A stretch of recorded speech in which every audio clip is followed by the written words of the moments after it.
मेरा माननीय मंत्री जी से एक सीधा सा सवाल है, सीधा सा जवाब लेने की उम्मीद करता हूं कि क्या कोई इस प्रकार का प्रपोजल है कि किसानों की कर्ज माफी के लिए एक व्यापक फ्रेमवर्क बनाया जाए ताकि नॉन इंस्टीट्यूशनल लेंडर्स पे उनकी डिपेंडेंस खत्म हो सके। Thank you sir. मंत्री जी कह रहे हैं सिंपल सवाल पूछा है, मैं सिंपल जवाब दे रहा हूं। माननीय सभापति महोदय, हमारी जो योजना है, मोदी जी की सरकार बहुत दूरदर्शिता से काम करती है। हम उत्पादन बढ़ाएंगे, उत्पादन की लागत घटाएंगे, उत्पादन का उचित मूल्य देंगे, फसल में अगर नुकसान हो तो उसकी भरपाई प्रधानमंत्री फसल बीमा योजना के द्वारा करेंगे। हम कृषि का विविधीकरण करेंगे, प्राकृतिक खेती की तरफ ले जाकर किसानों की आय इतनी बढ़ाएंगे कि बार बार वो हाथ कर्जा माफी के लिए मांग करने की स्थिति में नहीं होगा। हम आय बढ़ाने पर विश्वास रखते हैं माननीय सभापति महोदय, ये सरकार निरंतर उसके लिए काम कर रही है। Shri Jairam Ramesh, fifth supplementary. Sir आज कई किसान संगठन संसद मार्च कर रहे हैं। प्रश्न पूछिए। कई किसान संगठन संसद मार्च कर रहे हैं। जयराम जी,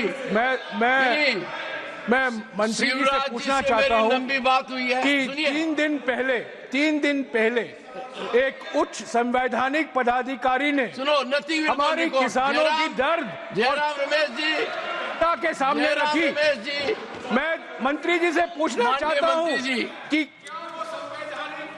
अधिकारी के टिप्पणियों का उन्होंने संज्ञान लिया है और उनकी क्या राय है एमएसपी को लेकर, जो उस संवैधानिक पदाधिकारी ने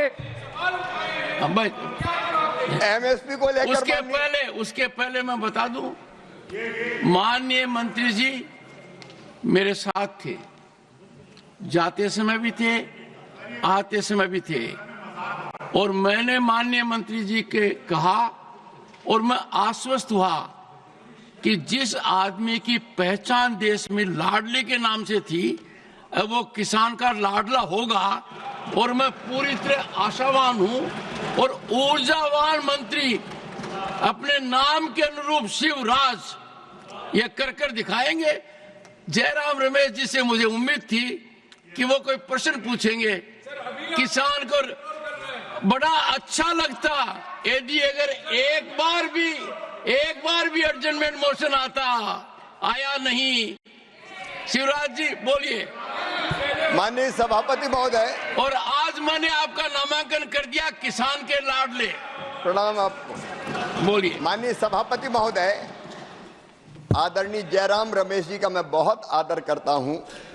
उन्होंने पूछा है कि एमएसपी के बारे में उनकी राय, मेरी राय क्या है। बहुत पवित्र राय है।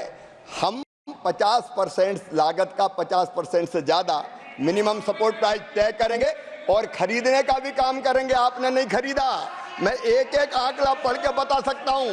कांग्रेस की जब सरकार थी, कभी एमएसपी पे आपने खरीद नहीं की। किसान खून के आंसू रोता था, लेकिन मेरे लिए किसानों की सेवा भगवान की पूजा है और यही मान के उनकी सेवा के काम में निरंतर लगे रहेंगे। एमएसपी पर किसानों को उत्पाद खरीदा है और अब भी पूरा उत्पाद खरीदेंगे, और एक दिन में 2 दिन का काम करेंगे। और आपने जो अपेक्षा व्यक्त की है, मेरी कोशिश रहेगी संपूर्ण सामर्थ्य और क्षमता झोंक के काम करके अपने किसानों की सेवा कर सके और कृषि के परिदृश्य को और बेहतर बना सके। विकसित भारत का संकल्प लिया है प्रधानमंत्री नरेंद्र मोदी जी ने, उसी का एक रोड मैप कृषि में भी हमने बनाया है, उसको पूरा करने में कोई कसर नहीं छोड़ेंगे।